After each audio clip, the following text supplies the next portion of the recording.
estava exatamente com ele, que era Deus. Ele não precisava de mais ninguém. Mas por algum breve segundo ele se esquece. E no seu desânimo ele deseja a morte. E eu acho que para as pessoas chegar, irmãos, a esse momento de desejar a morte, a pessoa tem que estar muito mal. Para você desejar a morte, você não consegue olhar além do que o recurso de que desistiu. E ele olha para si e ele se acha tão pequeno, irmãos, que ele ainda diz na palavra que ele fala assim: Senhor, eu não sou melhor que os meus pais. Ele deseja a morte porque ele se sente tão pequeno diante daquela afronta. Mas o Senhor envia lá um anjo para dizer para Elias que era para ele se alimentar, era para ele beber, porque a caminhada ainda não tinha acabado. Ao contrário, o Senhor diz: Elias, a caminhada é cumprida. Então o Senhor diz: ei, levanta de onde estás, alimenta o teu corpo, bebe água, alimenta, porque você precisa de força, porque não é o fim. A morte não chegará para você nesse dia, Elias, porque ainda tens para fazer muito nesta terra, ainda tem muito a confrontar nesta terra, e ainda que hoje você se encontra assim, mas eu sou Deus que te fortaleço, eu sou Deus que estou contigo, e não há afronta que fica de pé. Há um Deus tão poderoso como o nosso Deus. E dentro dessa palavra, eu marquei alguns pontos quando eu estudava, irmãos, que a primeira coisa que eu vou trazer para as nossas vidas diante dessa palavra é sobre a vocação.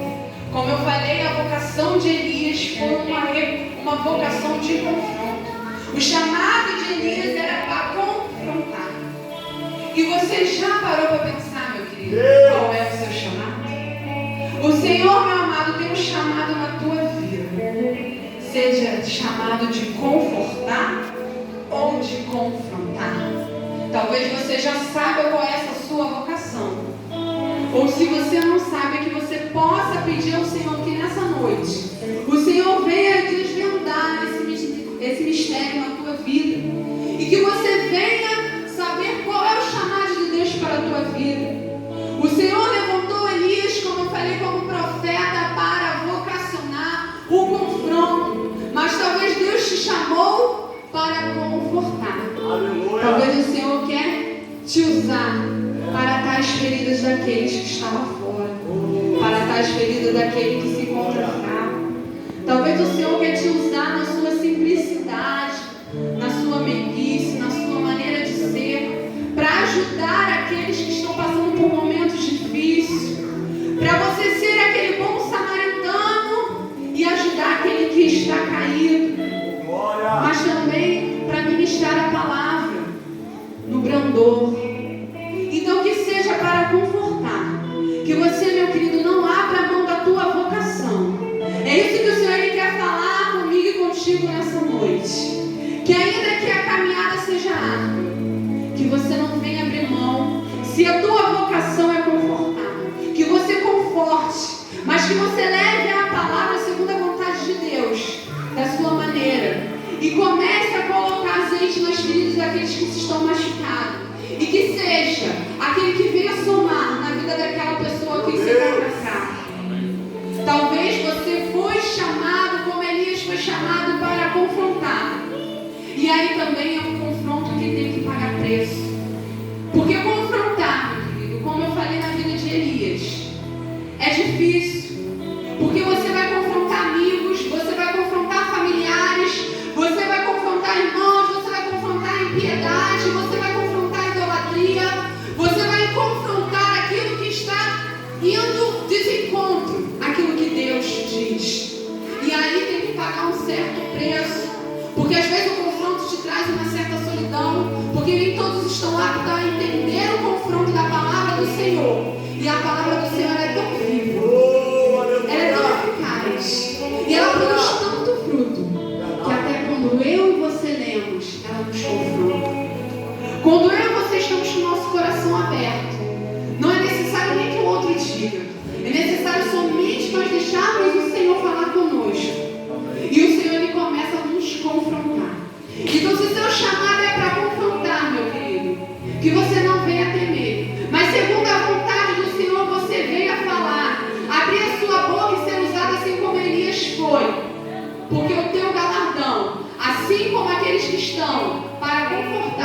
está nos céus. Então que você possa fazer a tua vocação com excelência, fazendo a vontade de Deus e sendo mensageiro nessa terra. Porque é isso que o Senhor Ele quer de mim e de você, meu querido. Que nós venhamos ser mensageiro da tua palavra. Que nós venhamos ser mensageiro, para que nós venhamos andar na contramão deste mundo. Porque nós vemos o mundo que aquilo que é certo virou errado, e o que é errado virou certo. Então que nós venhamos assumir a nossa vocação e andar e ir de encontro, meu querido, a confrontar e a contramão deste mundo, em que faz, muitas vezes, as pessoas irem morrendo espiritualmente, se nós não estivermos com nossos olhos abertos, se nós não estivermos buscando a parte do Senhor e entendendo a vocação que o Senhor tem para as nossas vidas, nós nos perdemos diante da caminhada. Mas que nós nessa noite venhamos entender a responsabilidade, que nós nessa noite venhamos entender a importância da vocação que o Senhor tem para a minha vida e para a tua vida. Amém. Jesus. O segundo tópico que eu levantei é a idolatria.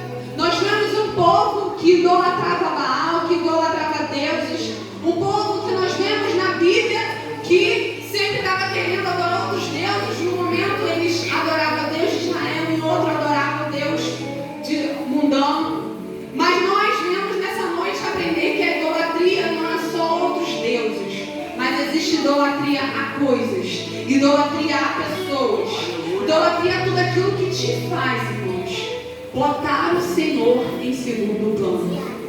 Então, o segundo tópico que eu trago nessa noite da parte do Senhor é uma análise para a minha vida e para a tua vida, para analisarmos o que tem tirado o nosso foco do Senhor. Será que é coisas? Será que é pessoas? Tudo aquilo que nós tiramos do tempo de Deus e colocamos no lugar de Deus. Quanto tempo nós passamos diante de televisões, de celulares, de redes sociais? Quanto tempo nós perdemos de nossas vidas e tiramos da parte do Senhor? Isso é uma idolatria. Ou quando idolatramos pessoas, times, ídolos, cantores, isso é idolatria. Nós temos que adorar o único, ao nosso Deus, o Deus de Abraão, o Deus de Isaac, o Deus de Jacó. Esse é o Deus ao qual nós temos que adorar. E todo aquele que fica à frente da nossa adoração, nós estamos idolatrando a outros ídolos. Então que nessa noite nós venhamos pedir ao Senhor para que nós venhamos nos libertar de tudo aquilo, meu querido, que venha tirar o nosso tempo do tempo de Deus. Todas as coisas são lícitas, podemos utilizar tudo, mas tudo aquilo que nos tira do foco do Senhor, primeiramente é Deus.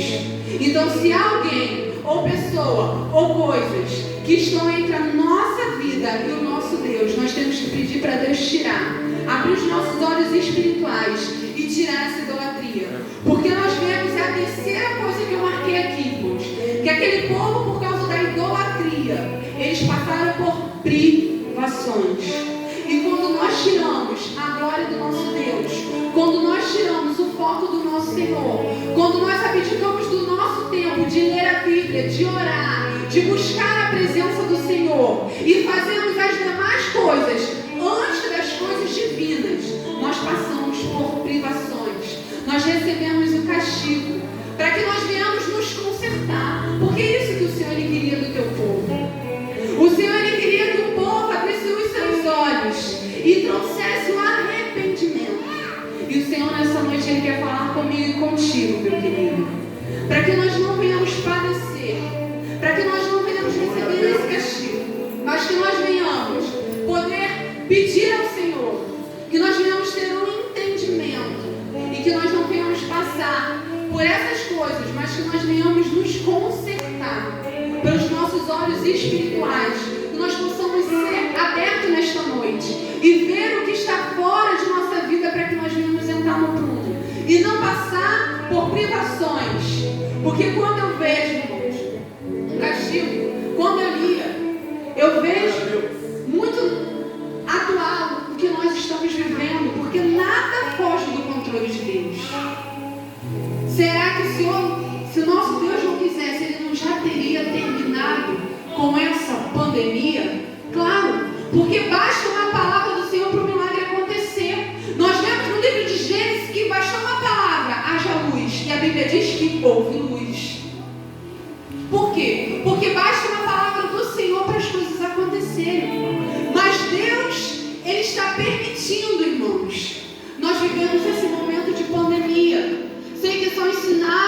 vida do Senhor Jesus Cristo. Mas o Senhor Ele está permitindo vivermos para que nós venhamos abrir os nossos olhos.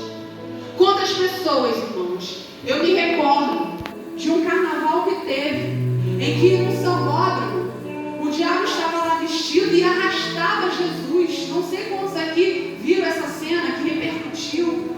Blasfemaram contra o nosso Deus, tentaram humilhar o nosso Senhor no Sambódromo, no meio de um carnaval. Quantas pessoas, irmãos, muitas vezes até vão para a casa do Senhor, mas estão dispersos. Muitas vezes estão em dúvida no momento que está dentro da igreja, serve a Deus, mas no momento que está no mundo, serve a outros deuses, idolatra outras coisas. Então é um tempo que o Senhor está dizendo que é o tempo de conserto para a minha vida, para a tua vida, para o teu povo. É o tempo de tratamento do Senhor, porque como eu falei, nada foge do controle do Senhor. E se Deus está permitindo, meu querido, nós passarmos por essa pandemia, que nós venhamos tapar as brechas, que nós venhamos nos consertar, que nós venhamos buscar o Senhor. Muitos o Senhor está colhendo e está levando para a glória, mas muitos, irmãos, estão morrendo sem salvação. Muitos estão nos leitos, padecendo. E essa pandemia, ela veio nos dar esse isolamento, para nós valorizarmos até a presença um do outro, valorizarmos os nossos entes queridos, porque hoje a gente não pode abraçar, hoje a gente não pode visitar, hoje a gente não pode mais ter um convívio como tínhamos outrora, e muitas vezes não valorizávamos. Isso é momento de reflexão, de perguntar ao Senhor: Senhor, o que o Senhor quer de mim? Porque primeiro não é olhar para os outros, mas olhar para dentro de nós. Senhor, trabalha na minha vida no meio desse caos, no meio de muitas mortes.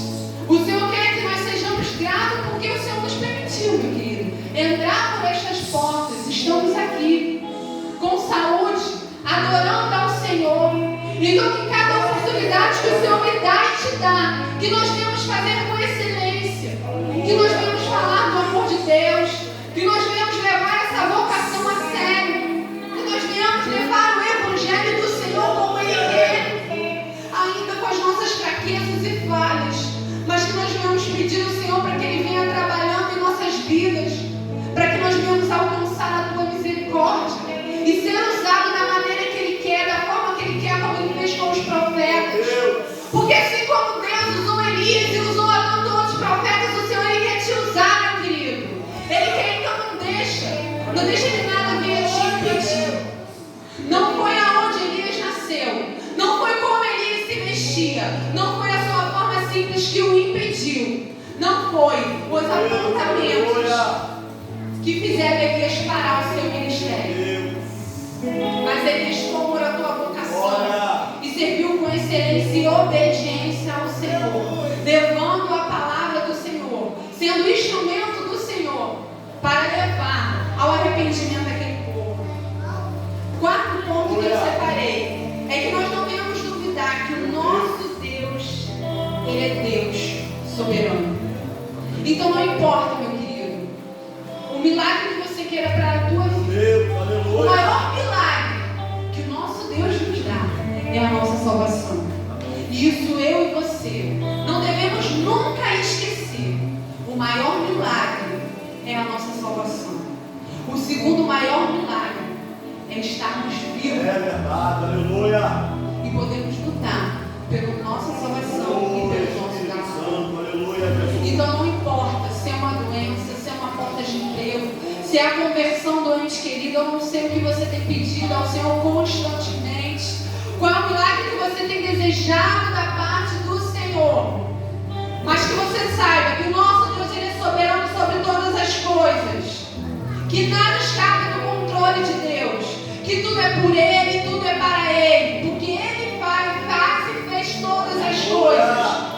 E o nosso Deus, nós não devemos temer a nada. Porque o nosso Deus Ele é maior do que tudo. E Ele é capaz de fazer muito mais do que pedimos ou pensamos. E o quinto ponto, meu querido, que eu trago nessa noite é o cansaço de Elias. Porque como eu falei, o cansaço ele traz desgaste. O cansaço, ele traz muitas vezes, quer dizer, o confronto ele traz desgaste. O confronto muitas vezes, ele faz nos sermos perseguidos, humilhados, caluniados. Tudo isso Elias passou. Mas houve algum momento que Elias se sentiu cansado. Cansado das perseguições, cansado das humilhações, cansado, e esse cansaço tomou conta de Elias de tal maneira que ele temeu. Mas que nessa noite, meu querido, eu não sei se você tem estado cansado, talvez no meio do evangelho, tanta luta, e talvez você entrou nessa noite aqui por estas portas assim, se sentindo tão desanimado, tão cansado das lutas, que você muitas vezes pede ao Senhor, desanimado assim como Elias. Não tem tanta vontade de fugir, tendo vontade de fugir dos seus problemas, das suas lutas. E talvez você entrou aqui nessa noite sentindo assim como Elias. Mas o Senhor ele tem uma palavra para você que entrou assim. Ou talvez você tenha cansado do teu casamento. Há quanto tempo eu tenho buscado pelo meu casamento e nada muda? Eu estou cansado de passar por isso. Talvez você esteja cansado do seu trabalho, ou cansado de qualquer outra coisa, daquele sonho que você tenta, mas parece que nunca vai se realizar. Você talvez entrou aqui nessa noite querendo abandonar os seus sonhos. Mas o Senhor ele tem uma palavra para você. Assim como ele falou para Elias, o Senhor ele fala para mim e para você, que nessa noite nós vamos nos alimentar do pão, que nós vamos nos alimentar da tua palavra, que nós venhamos dar uma injeção de ânimo na nossa fé, que nós venhamos nos alimentar e beber, porque o nosso Senhor ele é água viva que desceu do céu. Ele é o pão que me alimenta e que te alimenta, meu querido. E nessa noite o Senhor ele quer derramar sobre a tua vida uma porção dobrada do teu espírito. O Senhor ele quer fazer você sair daqui nessa noite diferente de como você entrou. O Senhor quer fortalecer você para levar o teu ministério, para te fortalecer na tua caminhada. O Senhor quer que você saia daqui revigorado por essa presença, pela tua palavra. Ele quer que você não desanima no meio da sua trajetória, no meio do evangelho. O Senhor não quer que você abra mão do teu casamento, dos teus filhos. O Senhor não quer que você abra mão dos teus sonhos, dos teus projetos, daquele familiar que você tem orado, mas tem te dado tanto trabalho e não tem voltado o coração.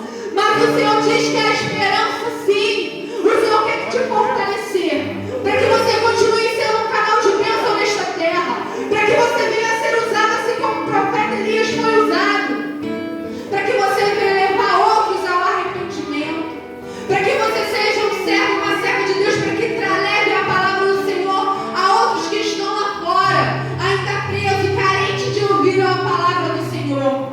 E que seja, meu querido, para confrontar ou para acalentar, que você faça com excelência. E é isso que o Senhor ele quer ministrar no meu coração e no teu coração. Que assim como ele falou no profeta Elias, é cumprido a caminhada. O fim ainda não chegou, meu querido.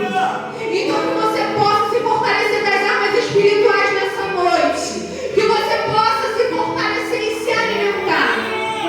Porque o Senhor derrama nessa noite. As janelas dos céus não estão trancadas, mas o Senhor ele derrama sobre ti, meu querido, nessa noite. Então tome posse do teu milagre nessa noite. Tome posse da tua vida, da tua intimidade com Deus. Tome posse do teu milagre. Tome posse da tua comunhão novamente com o Senhor Jesus Cristo. Tome posse da autoridade que o Senhor quer derramar sobre a tua vida. Tome posse, meu querido, dos sonhos e projetos, porque o Senhor ele quer fazer um novo na tua vida.